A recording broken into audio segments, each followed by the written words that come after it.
নমস্কার। কবিতা পাঠের সময় এখন।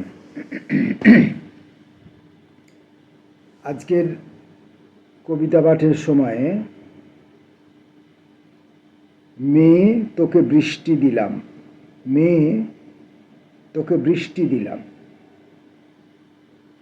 এই নামের একটি কবিতা বই। কবির নাম মায়া মাহাতো।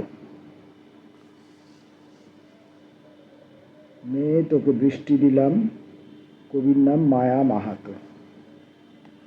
বইটির সংক্ষিপ্ত পরিচয় দিই। বইটি 2023 জানুয়ারিতে প্রকাশিত।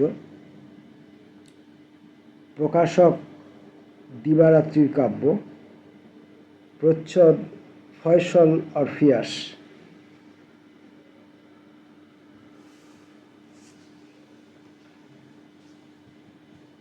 এই সংক্ষিপ্ত পরিচয়, কবির সংক্ষিপ্ত পরিচয় দেয়া যাক। কবির জন্ম 1957।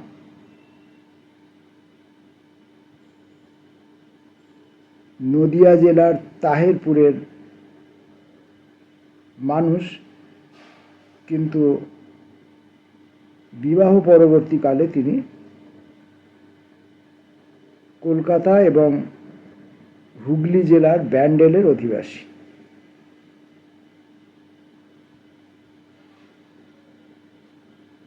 এই কবির সংক্ষিপ্ত পরিচয়। এখন কবির প্রকৃত পরিচয় আমরা ধরব কবির কবিতার মধ্য দিয়ে। বইটি থেকে আমরা কয়েকটি কবিতা পড়ব।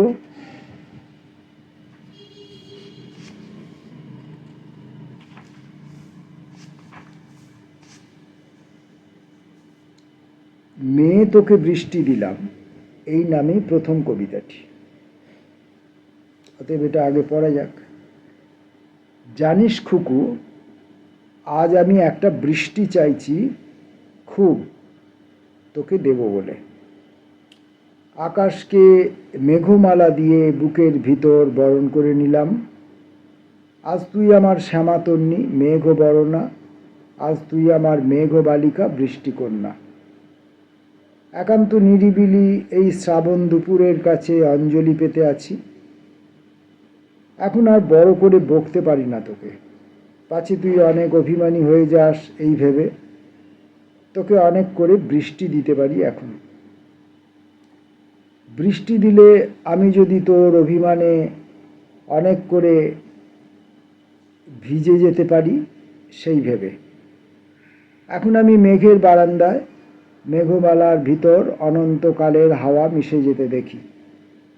বৃষ্টি এলে বারান্দা থেকে রোজ দেখি একটা ভেজা কাক পুলকে মাকে ডেকে যায়, যেন বলতে থাকে, দেখো মা, আমার দুঃখগুলো কেমন বৃষ্টি এসে ঢেকে দিল।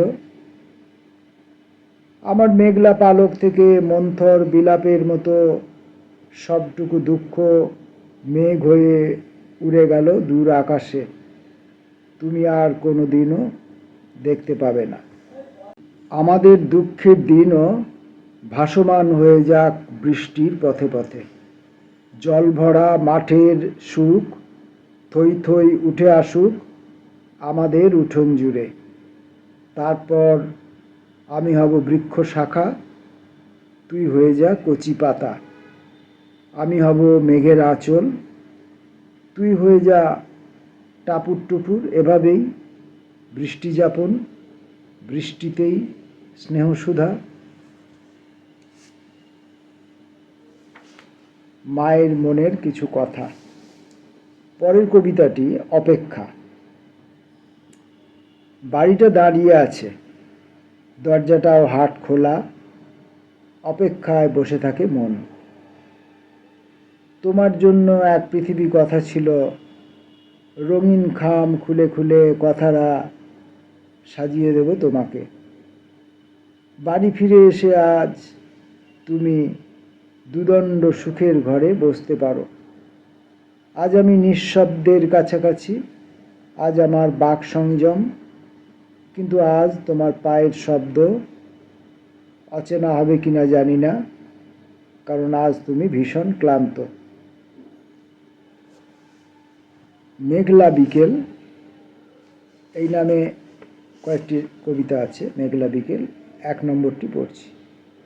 মেঘলা বিকেল একলা কেমন, মনের আকাশ ভারী, ঘোর কালো মেঘ বলছে যেন তোমার সঙ্গে আড়ি। এই বিকেলে আটকে ঘরে কেমন করে থাকি, কাল যে আমার পুতুল বিয়ের নিমন্ত্রণটা বাকি। বিকেলি মেঘ যাও চলে যাও, এসো কদিন বাদে, পুতুল বিয়ের হল্লা মজায় বাদ সেধো না তাতে। এই ছিল মেঘলা বিকেল 1 নম্বর। বাসনা আগুন কি বলছেন দেখি। হে ঈশ্বর, এই অনন্ত ব্রহ্মাণ্ডের জন্য এখন একটি মাত্র বীজপত্র দাও। দিতে পারো প্রসারিত করতলে মেঘ, রক্ত, বৃষ্টি ও রোদ্দুর। তোমাকে কখনো যদি পাই, আমার এই ভুল অহংকারের জন্য যেন চেয়ে নিতে পারি দীর্ঘ ক্রুশকাষ্ঠখানি। হে আমার সর্বত্রগামী ঈশ্বর, ক্রমশ গড়িয়ে যাচ্ছে জীবনধারা ঢালু পথে, আমাকে সাহস দাও তমসা কুণ্ডলা মধ্যযামে, অনন্ত ব্রহ্মাণ্ডের জন্য একটি মাত্র বীজপত্র, যেন কর্ষণবিহীন না হয় জীবন।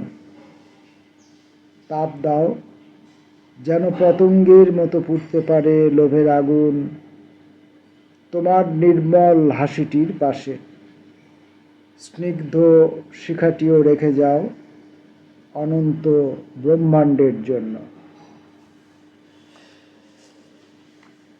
নিরন্নের চিত্রমালা। হে অন্নের দেবতা, তুমি আজ এক মুঠো অন্ন দাও আমাদের। অমলকান্তি আজ শুয়ে আছে কান্না ভেজা বিছানায়।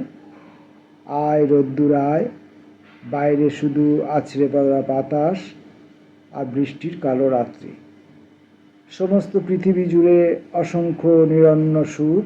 হে পিতা, এমপ্লয়মেন্ট এক্সচেঞ্জের লম্বা কিউয়ের সামনে এ এক প্রাগৈতিহাসিক ক্ষুধা। হে আল্লাহ, আমরা এখন মেঘও চাই না, পানিও চাই না। বর্ষার ইতস্তত জলে ভেসে যাচ্ছে আমাদের সংসার। এখন মন্ত্রিসভার পুরোহিতের হাতে অনেক পুরস্কার, আর আমাদের ঘোষিত কণ্ঠস্বরে শুধুমাত্র এক মুঠো অন্নের স্লোগান। তুমি থাকো যত দূরে। দু চোখের লবণাক্ত ঢেউ ভেঙে কেন একা বসে থাকো অশ্রু সন্ধ্যা। ওগো আরশি ভাঙা মেঘ, কেন তুমি ছুঁয়ে থাকো তাকে। একাদশী রাত্রির মতো দুঃখ তাকে শুষে নেয় এক বুক। সে আমার মর্মরিত সুধাদি। আজ আমি এক মুঠো শব্দ দেব তোমাকে। শব্দের আঘাতে এ মৌনতা যদি ধ্বনিময় হয়ে ওঠে একবার। আরেকটি মন্ত্র দেব যার উচ্চারণে মুছে যাবে ম্লান নীলিমা। ঋতু বদলের হাওয়া দীর্ঘশ্বাসে এনে দেবে প্রাণ বসন্ত। ফিরে এসো সুধাদি, চেয়ে দেখো সূর্য কেমন স্বয়ংবরা একাকী এই মন্থর সন্ধ্যায়। মেয়ে তোমাকে বৃষ্টি দিলাম, মায়া মাহাতো। মায়া মাহাতোর কবিতা সম্ভবত আমি আর আগে কখনো পড়িনি, আমার স্মৃতি বলছে না। তো